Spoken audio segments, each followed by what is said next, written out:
Welcome to What to Watch Wednesdays, hosted by someone's favorite film buff, Nathan. I love movies and I want to share that with you. From old originals to cult classics and foreign favorites, along with straight up drivel, WWW is your place for all things movies. So sit back, relax, and enjoy the show. 88.1 The Burg, your movie central. Welcome to What to Watch Wednesdays. My name is Nathan, the host of What to Watch Wednesdays, the show where we talk about 3 movies all in the same night. And for tonight's episode, I'm cutting straight to the chase. Tonight's 3 movies are 3 movies you've never heard of before, and I can guarantee that. So, before we go any further with background or context or what the name of this trilogy is going to be, I'm going to list off our watch list really quickly. The 3 movies on our watch list tonight are going to be Dead or Alive from 1999, Dead or Alive 2, Birds from 2000, and Dead or Alive Final from 2002. Now that I've gotten that out of the way, you may be asking the very reasonable question, oh, that's great, Nathan, you've just explained that we're talking about 3 movies and you've named them. What are they? What are we talking about? I'm so glad you asked. So, let me clarify. We are talking about the Dead or Alive trilogy, in case you couldn't tell that was its name by the fact that all 3 of the movies had Dead or Alive in the title. These 3 movies do not have an overarching story. They do not have similar elements. They are 3 completely different movies. But the uniting factor is that all 3 were directed by the Japanese director Takashi Miike, who has a very prolific career where he's done things such as horror movies, action movies, comedy movies, crime movies, and he's even done like a musical and a kids movie at some point. Takashi Miike directed all 3 of the Dead or Alive movies, and all 3 of these movies feature the same 2 lead actors, that being Riki Takeuchi and Sho Aikawa. Apologies if I've butchered those names, because they are Japanese, and I am not a native Japanese speaker. So, these 3 movies are all at least Yakuza related. They're all kind of crime action movies, although they vary pretty wildly in terms of quality and tone, and it's an insane ride from start to finish, and I don't want to give away too much before we get to the first movie, so we're going to go to music break, and when we come back, we're going to jump into Dead or Alive from 1999. Stick around for that. 88.1 The Burg, your movie central. Welcome back to What to Watch Wednesdays. And for our first movie on the watch list tonight, we will be taking a look at Dead or Alive from 1999, available to watch now on Amazon by renting, Apple TV by renting, or by buying the box set from Arrow Video, the video distributor.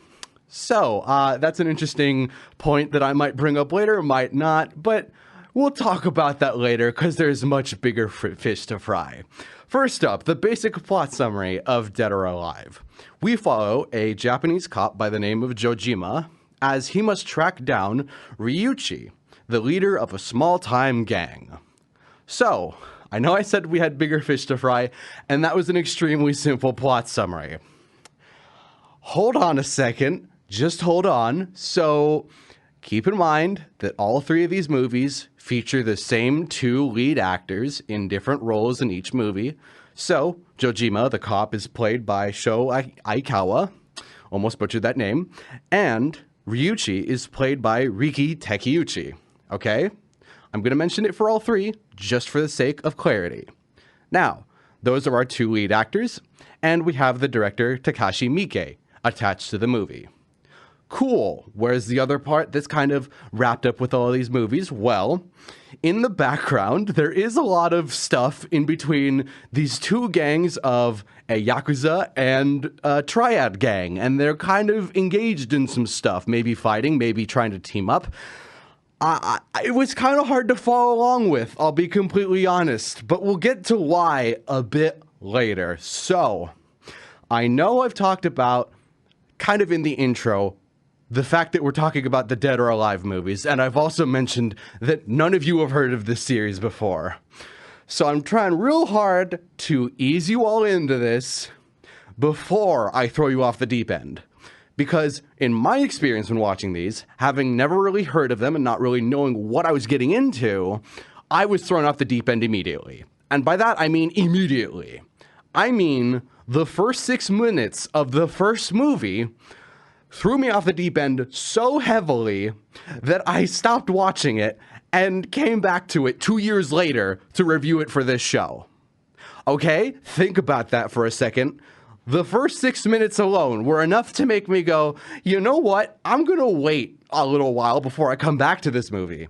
And keep in mind, I watched like the first 15, but those first 6 minutes were enough to make me realize I don't know what I'm getting myself into. I'm going to wait. And 2 years later, I start the movie again, and those first 6 minutes still make me realize I don't think I know what I'm getting myself into, but I've locked in that I'm talking about it this week on What's Watch Wednesdays, so I'm going to persist.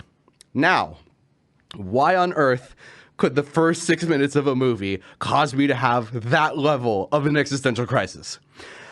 I'll explain it in the most radio-safe way I can, but essentially, imagine one of the most overstimulating and, let's just say, overdone sequences in an action movie possible, right? It is one of the most over-edited, over-stimulating, over-assault to the senses moments in any action movie I've seen. Just in 6 minutes, it is distilled into this really rapid-fire sequence of events just kind of happening on screen that gets really hard to follow. And you just kind of have to sit there and soak it all in. And then you have to go, wait, hang on a second. I need to rewind this because I didn't soak that part in. So you rewind it to soak in like 10 seconds of it. 10 seconds that you missed on the first time watching it.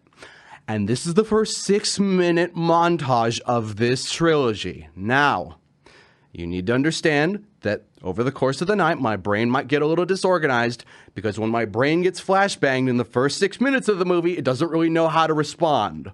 I'm still struggling on how to respond, so I'll talk about the ending of the movie real quick and say that the ending is no different.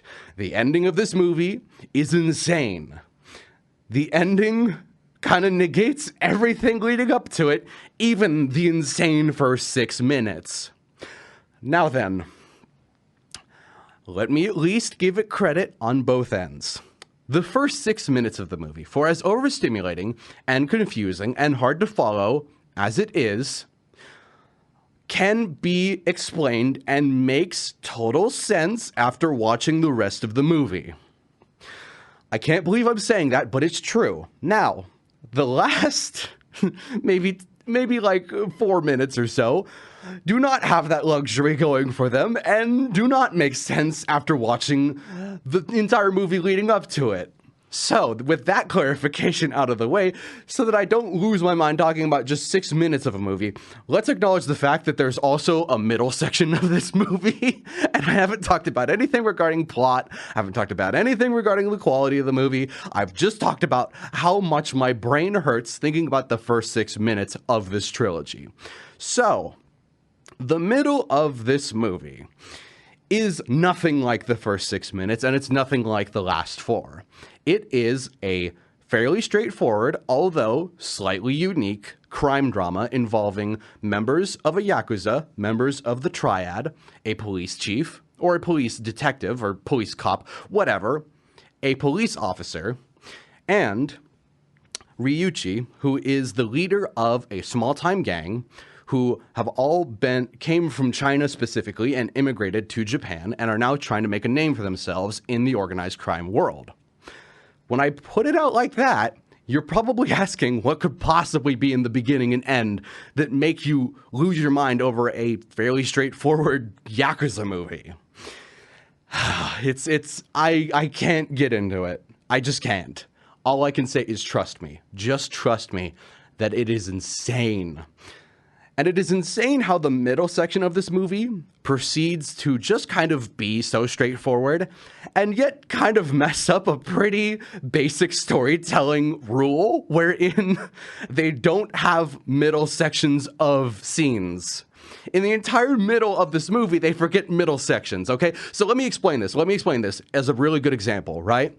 Say, for example, we have a member of the Yakuza gang who needs to get arrested by the police officer, right? So the police officer is told by the chief, hey, you need to go and arrest this guy, this Yakuza member right here. Go and arrest him. And then 2 scenes happen wherein he's not on screen, neither the Yakuza member or the police officer. 2 scenes happen that are completely disconnected. And the next time you see both of those characters, all of a sudden the Yakuza member is in the interrogation room and the police officer shows up. And they do not acknowledge the fact that the police officer went out of his way to arrest the Yakuza member. I say that as an example, but there is a literal part in this movie where that happens. And my brain just boggles thinking about that they just don't have a scene where he gets arrested. Because sure, you're skipping the boring part where he gets arrested, but what? You can just do that? Is this a mistake or is this intentional? I can't tell. I think it's a mistake. I'm pretty sure. I'm confident in saying that it's a mistake. My brain already just hurts, and I'm not even like halfway done with my notes. So I'm going to really simplify this down before we go to our next music break. The thing you need to understand about Dead or Alive is that despite its crazy opening and its very weird ending, it does have a lot of good character moments. It has some really good action. It has some drama. It has some really good cinematography in terms of the use of background, foreground, and middle ground. I really like Miike's style where he just kind of plays around with the background and then plays around with the foreground. It can get a little distracting at times, but it's interesting. I will say that sometimes it's a little unfocused, like I am with this review, but it does have a good core running through it. It unfortunately also has some pretty unnecessary bits where it goes a bit over the top and kind of into the realm of uncomfortable nature, kind of more adult stuff happening on screen. So I'll just say pretty blatantly, this is not for kids, like the opposite of for kids.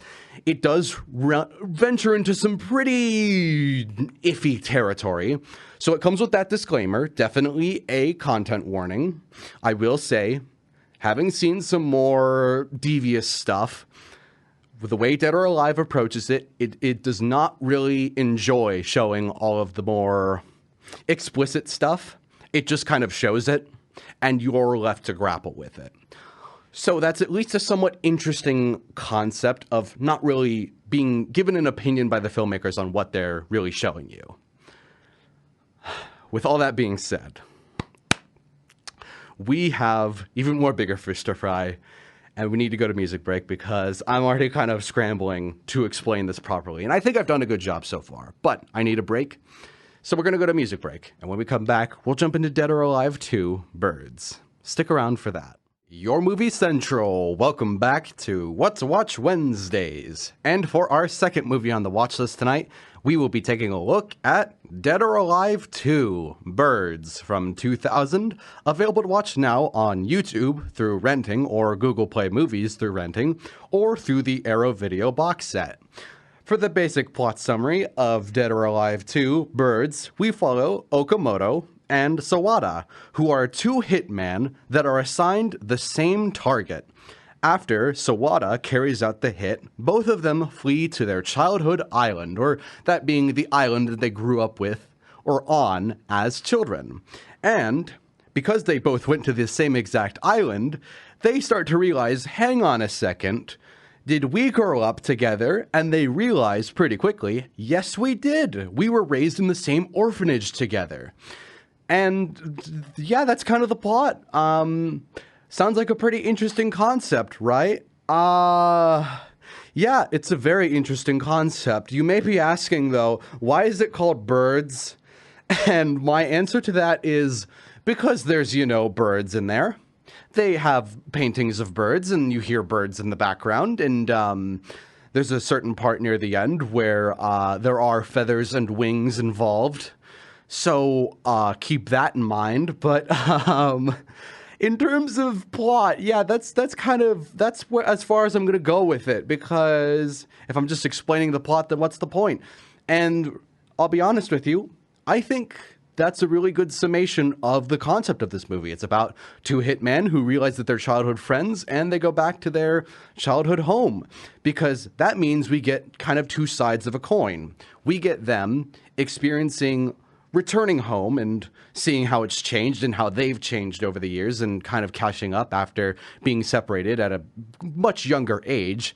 And then we get flashbacks to that younger age where they spent all that time together at the orphanage and were raised and were basically kind of in this brotherly friendship type of relationship. And that allows us to have kind of this coming of age story where we see them growing up as younger kids and then we see them as grown adults and see what that dynamic looks like and the kind of differences that arise from that. Now, of course, I'm not saying that it was executed perfectly in the terms of this movie, but it's an interesting enough concept nonetheless. Let's say this much. The movie, in terms of execution, looks really good. I'm being genuinely serious. Dead or Alive 2 looks visually beautiful. There are parts set on the island where it's just bathed in this beautiful gold, and it kind of matches the fact that Okamoto, who's played by Sho Aikawa, has now bleach blonde hair. It kind of matches the scene pretty well, I'll be completely honest with you. And there are parts set at night where they got this kind of cobalt blue look to it, and it makes things a little desaturated and kind of edgy and tough looking, but not in a cheap or stupid way. It actually really enhances the way those scenes feel. In terms of visuals, they're pretty on point with it. In terms of story execution, I'll be honest with you, some of the flashbacks are not very well explained. I had to be reading the plot summary to even understand some of it. And some of it is... It doesn't exactly have the heart that you would expect from a movie that shows young kids kind of growing up on an island together. It doesn't really have a lot of heart and soul to it. It's missing that kind of emotional quality. It's not really getting through to the audience of this kind of like, oh, I really relate to these characters. Oh, I feel something for them. It's more of a like, oh, this is an interesting way to shoot and act out this concept rather than really giving the audience anything to latch on to. I'll be completely honest. I wasn't really enthralled. I wasn't bored, but I wasn't exactly fully on board with any emotional investment in the characters, because it's also kind of weighed down by the fact that, like the last movie, it's just, in terms of plot progression, things just kind of happen, and there's not a lot of lead into it. It just kind of goes from point to point. It's just kind of happening, and you're experiencing it. I will say, in terms of comparing it to the first movie, it's certainly not as explicit. And it's definitely not as violent, and at times there are moments wherein the dialogue feels very juvenile, which kind of lines up with the sort of idea of them being kids together and being raised on this island as orphans and, you know, now growing up into older people who are now hitmen. It shows that they maybe haven't moved on from being kids, and they haven't really grown up as people, more so just grown up physically. You know, they've gotten taller, they're adults now, quite in the more literal sense rather than the mental sense. But sometimes the dialogue writing and sometimes the filmmaking qualities come across as juvenile in the sense that maybe they just didn't care enough to invest money into making it high quality. Aside from just the visuals, maybe they just didn't put a lot of thought into the script. And sometimes I'm just left scratching my head and going, what does this have to do with the plot of these two being childhood friends again? Especially during those last 30 minutes. My goodness, there is stuff that happens in the last 30 minutes of this movie that left me just boggled that it was even happening to begin with. I was just like, what does this have to do with the first hour of this movie at all? You're just kind of pulling this out of nowhere and rolling with it. And I can roll with a lot. I can put up with a lot. I went into these movies not expecting what I was getting myself into. And yet I can still stand here and say with confidence that I can put up with a lot. I put up with these movies pretty heavily. I wasn't expecting any of it, but I put up with it.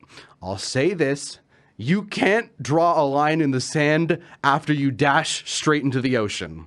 That's what this movie feels like. That's what the first movie felt like. And that's what the third movie is going to feel like. You can't, in good conscience, say, I wasn't ready for this, when in reality, you have to be ready for dealing with whatever nonsense is going to be thrown at you when watching these movies. And yet, all I could say at the end of the day was that I was experiencing what was being shown on screen, but I wasn't connecting with a lot of it. And the last 30 minutes just kind of threw some hodgepodge together and had it happen. That's really what happened. I'll summarize it like this. Dead or Alive 2 is clunky, it's confusing, and it's a bit half-baked, but it's at least weird enough to be enjoyable to a weird person like me. So if that gives you any indication of the quality of the movie itself, you need to understand, I won't say it's entirely 110% worth watching, but I got a kick out of it. I enjoyed it. I'd kind of recommend it if you watched the first movie and you thought that was a little too much. The second one is a little less at times. There are times where it goes a little far, but it's certainly not as blatant as the first movie. So, with all that in mind, we're going to go to our next music break while I take another mental break while talking about these movies. And when we come back, we'll jump into the third movie, Dead or Alive Final. Stick around for that. 88.1 The Burg, your movie central. Welcome back to What to Watch Wednesdays. And for our third and final movie on the watch list tonight, we will be taking a look at Dead or Alive Final from 2002, available to watch on Amazon through renting or through the Arrow Video box set. For the basic plot, okay, before we go to the basic plot summary of Dead or Alive Final, I'm going to hold off on that for a quick second and just mention for the sake of clarity that in Dead or Alive 2, Birds, the character Okamoto was played by Sho Aikawa, and Sawada was played by Riki Takeuchi. Okay, I promised I would mention the two lead actors in all three reviews, and I didn't for the last one. Or if I did, I can't remember. But I just wanted to get that off my plate before I dive headfirst into Dead or Alive Final. For the basic plot summary of Dead or Alive Final, we jump forward to the year 2346 AD in a future Yokohama, where we follow the police officer Honda, who is played by Riki Takeuchi, and a replicant named Ryo, played by Sho Aikawa, as they are set on a collision course to interact with each other because of the mayor who rules Yokohama. They live in an authoritarian world in the year 2346 AD. Now then, aside from the fact that everything I just said sounded made up, let's address the elephant in the room. Yes, I said Ryo is a replicant. Yes, the word replicant is the name of cyborgs from Blade Runner. No, that is not a coincidence. Ryo is in fact a cyborg or a robot, whatever you want to say. He's a robot. And yeah, that's an important thing. Now then, let's get into what also makes this movie interesting. So, I haven't really brought it up because, to be honest, Dead or Alive 2 didn't focus too heavily on it, and the first movie gets bogged down by over-explaining it, so I might as well bring it up here. This movie also features, you know, characters from a Yakuza group and the Triads, and it also features a character who speaks English. So that means that at certain points in this movie, you have people speaking Japanese, Chinese, and English in the same scene. That gets really weird to watch, because it's like, what language are we all using right now? It gets really confusing at times. So there's that. You know what else is kind of confusing? The entire rest of the movie, because it's set in 2346, and we've jumped ahead years into the future. And you know what I've learned about the future? In the year 2346, 2346, I said 23x. Man, I'm losing it already. In the year 2346, everything is going to look like the Matrix, but not in an artsy way. You know how the Matrix looked very green and kind of saturated for the 90s? Well, imagine if somebody looked at that for 5 seconds and was like, okay, so for this movie set in 2346, we're gonna make everything an obnoxious color of yellow and green. Everything. We're gonna oversaturate the film stock in yellow and green yellows. I am not joking when I say my eyes burned watching this movie. Every single shot, aside from like 3, is bathed in yellow and green yellows and yellow greens. It is saturated down to its rotten little apple core with so much yellow and green. It hurts to look at. I could feel my photoreceptors in my eyes burning out just watching it. At a certain point, about 10 minutes in, I looked away from my screen and realized, hey, I'm seeing purple now for a split second because that's how burned my eyes were getting looking at how much green there was. It's insane. You know what else is insane? The plot. Because I mentioned the summary, but do you think the plot progresses? No, there's not really any plot progression. I'm going to be fully honest with you. Both the main characters, that being the police officer Honda and the replicant Rio, get completely sidelined for a bunch of other stuff just happening in the middle there, and in terms of them actually doing anything, they both just kind of drift around and don't do much after the beginning and the end. And by that, I mean the middle section. Here we go with the middle section and the beginning and the ends once again. But it's important because these movies have the same kind of core issue where all of them just don't have a middle section where anything happens. And then in the beginning, you're kind of thrown for a loop of like what the movie's going to be about. The entire middle section proves you wrong. And then you get to the end and you're like, what did I just watch? What did I just watch? There is no plot progression in Final. It's the worst one in terms of that example. It provides the worst example, I should say.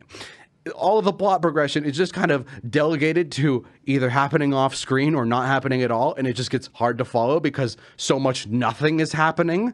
In terms of editing, it is also just edited like garbage, so it gets even harder to follow all the nothing that's going on. And when it comes to audio, when you have people speaking 3 different languages, you know what you don't want? You don't want it to be difficult to hear some of the words being said in English when you have characters speaking English.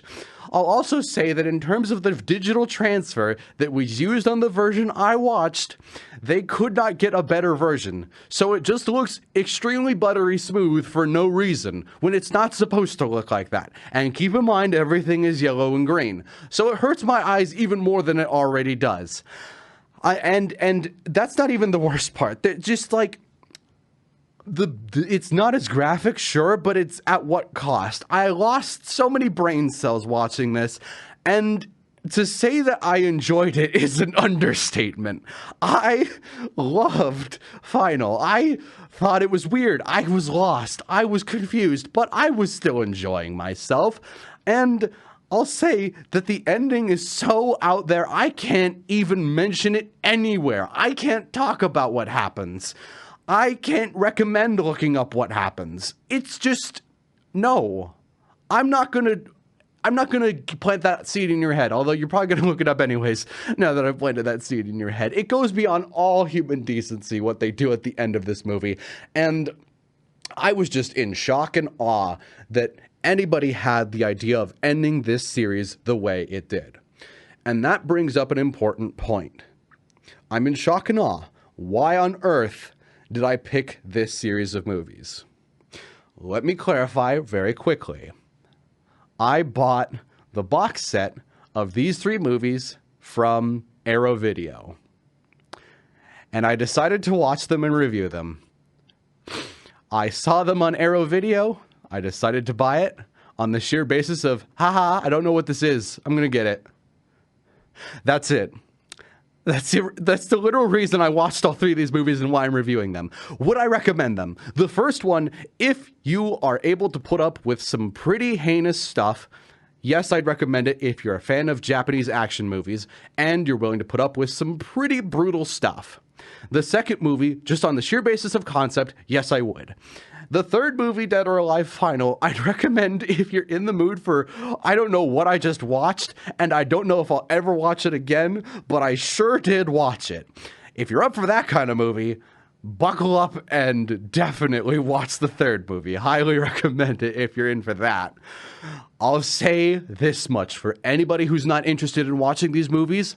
The reason I've struggled with them is because they're confusing, they're weird and out there, and I still need time to digest them. But I can say with full confidence that they were an unforgettable experience in a time in my life where I find myself forgetting the movies that I'm watching and not really understanding what I'm watching, and sometimes just kind of lapsing in judgment or not really remembering it a couple days later.